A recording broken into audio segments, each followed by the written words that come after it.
அன்பான வணக்கம். காலத்தை வென்ற அந்த இறைவனின் மிகவும் சக்தி வாய்ந்த பழமையான ஒரு தெய்வீக துதியைப் பற்றிய இந்த ஆழமான விளக்கத்திற்கு உங்களை அன்போடு வரவேற்கிறேன். வாருங்கள், பக்தியும் அமைதியும் நிறைஞ்ச இந்த தெய்வீக பயணத்தை நாம ஒன்னா சேர்ந்து தொடங்குவோம். காலம், பயம், அப்புறம் மரணம், இது அத்தனையும் முழுமையா வெல்வது அப்படின்னா என்னன்னு நீங்க எப்போதாவது யோசிச்சு பார்த்திருக்கீங்களா? உண்மையிலேயே இதுதான் நம்ம ஆன்மீக தேடலோட உச்சகட்ட கேள்வி.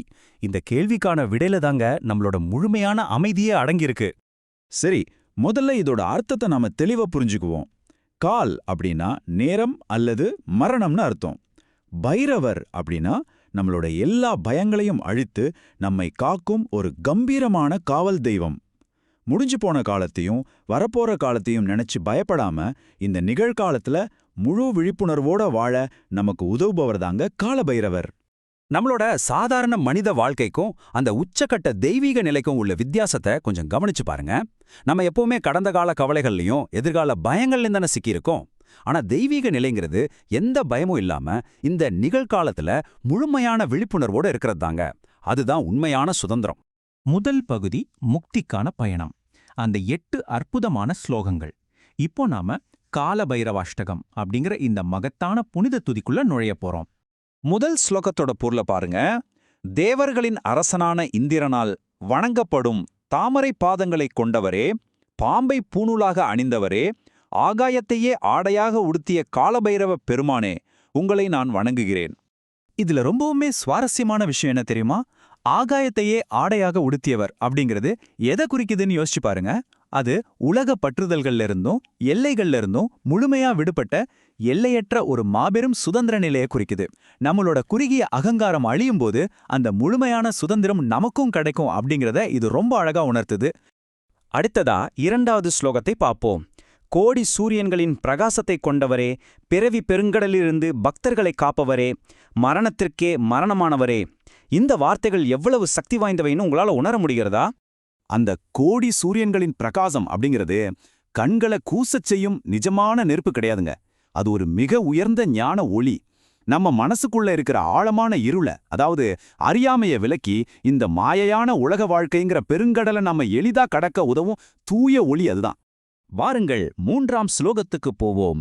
கைகளில் சூலம், பாசம் மற்றும் தண்டம் ஏந்தியவரே, அளவற்ற வலிமை கொண்டவரே, பிரபஞ்சத்தின் அற்புத நடனத்தை விரும்புபவரே. இந்த கோரமான ஆயுதங்களைக் கண்டு நாம கொஞ்சம் கூட பயப்பட தேவையில்ல. ஒரு தாய் தன் குழந்தையை எப்படி பாதுகாப்பாளோ அப்படி நமக்கு பாதுகாப்பை தரக்கூடியவைதான் இவை.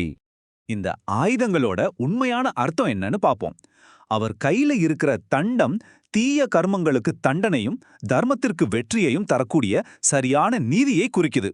அவரோட பிரபஞ்ச நடனமான தாண்டவம் இந்த உலகத்தோட படைப்பு மற்றும் அழிவு அப்படிங்கிற முடிவற்ற சுழற்சியை காட்டுது.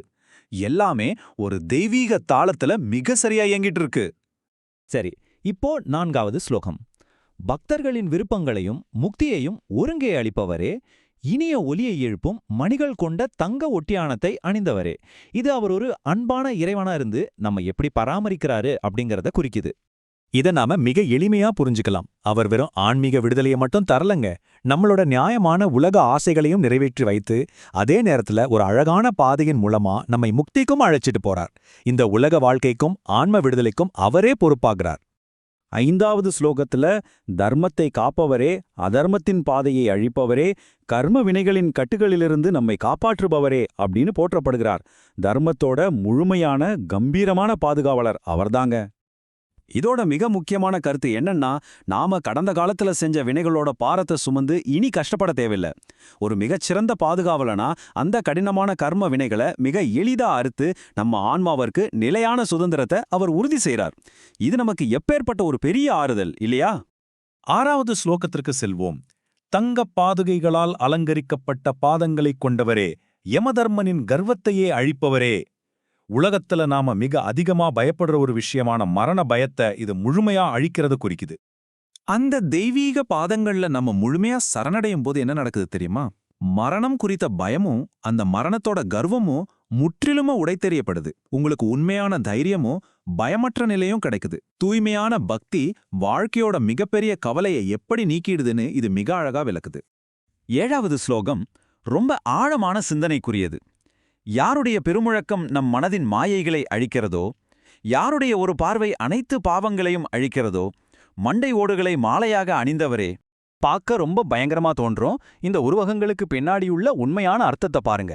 அந்த பெரிய முழக்கம் அப்படிங்கிறது நம்ம மனசுல இருக்கிற தேவையில்லாத அகங்காரம், கவலை, கற்பனை பயன்களை சுக்குநூறா உடைக்குது. மண்டையோடுகளின் மாலை, அழிந்து போகக்கூடிய இந்த உடல்தான் நாம் அப்படிங்கிற மாய அடையாளங்களை அழிக்கிறத குறிக்குது. இப்படிப்பட்ட உண்மையான பக்தர்களுக்கு 8 வகையான மாபெரும் ஆன்மீக சக்திகள் கிடைக்கணும்னு இது ஆழமா சொல்லுது. இறுதியா 8வது ஸ்லோகத்திற்கு வந்துட்டோம். பாவ புண்ணியங்கள் இரண்டிலிருந்தும் மக்களை விடுவிப்பவரே, தர்மத்தின் பாதையில் நம்மை வழிநடத்தும் முடிவற்ற இறைவனே. இந்த வரிகள் முக்தி அப்படிங்கிற இறுதி நிலையை நோக்கி நம்மை அன்போட கைப்பிடிச்சு அழைச்சிட்டு போகுது. இது ஒரு மிக உயர்ந்த உண்மையை கூறுது. சரி தவறு அப்படிங்கிற சாதாரண உலக பார்வைகளை தாண்டி அவர் நம்ம வழிநடத்துறார். நம்மளோட பாவங்கள் புண்ணியங்கள் இரண்டையுமே அவர் ஏத்துக்கிட்டு மிக அமைதியான முழுமையான விடுதலையை நமக்கு தர்றார். இதுதாங்க எந்தவித சஞ்சலமும் இல்லாத உண்மையான ஆன்மீக அமைதி. 2ஆம் பகுதி, பலசுருதி, உச்சகட்ட ஆசிர்வாதங்கள். இந்த பழமையான துதிய கேட்கறதாலையும் பக்தியோடு படிக்கிறதாலையும் நம்ம நிஜ வாழ்க்கையில கிடைக்கக்கூடிய மகத்தான பலன்களை பற்றி பார்ப்போம். இதோட மகத்தான பலன்களை கவனிங்க. இந்த துதியை தொடர்ந்து படிக்கிறவங்களுக்கு ஆழ்ந்த துயரங்கள் மற்றும் உலகத் துன்பங்கள் எல்லாமே விலகிடும். தேவையற்ற பற்று, பேராசை, கோபம், மாயை அடியோடு அழியும். எல்லாத்துக்கும் மேல என்கிட்ட எதுவுமே இல்லையே அப்படிங்கிற வறுமை மனப்பான்மை நீங்கும். எதிர்மறையான கிரக தோஷங்கள், தடைகள்ல இருந்து முழுமையான பாதுகாப்பு கிடைக்கும். முடிவா அந்த பக்தி உள்ள ஆன்மா எந்த பயமும் இல்லாத சுதந்திரமான முக்தி நிலையை அடையும். எவ்வளவு அற்புதமான பலன்கள் பாத்தீங்களா? சரி, நம்ம நிறைவு பகுதிக்கு வந்துட்டோம். உங்களோட ஆழமான பயங்களை வெல்வதற்கான ஒரு தெய்வீக திறவுகோல் இப்போ உங்க கைகள்ல கிடைச்சிடுச்சு. அப்படின்னா எந்தவித பயமும் இல்லாத இந்த தூய்மையான நிகழ்காலத்தை இன்னைக்கு நீங்க எப்படி அனுபவிச்சு வாழ போறீங்க? இந்த ஆழமான சிந்தனையோட தைரியமா உங்க ஆன்மீக பயணத்தை தொடருங்கள். நன்றி.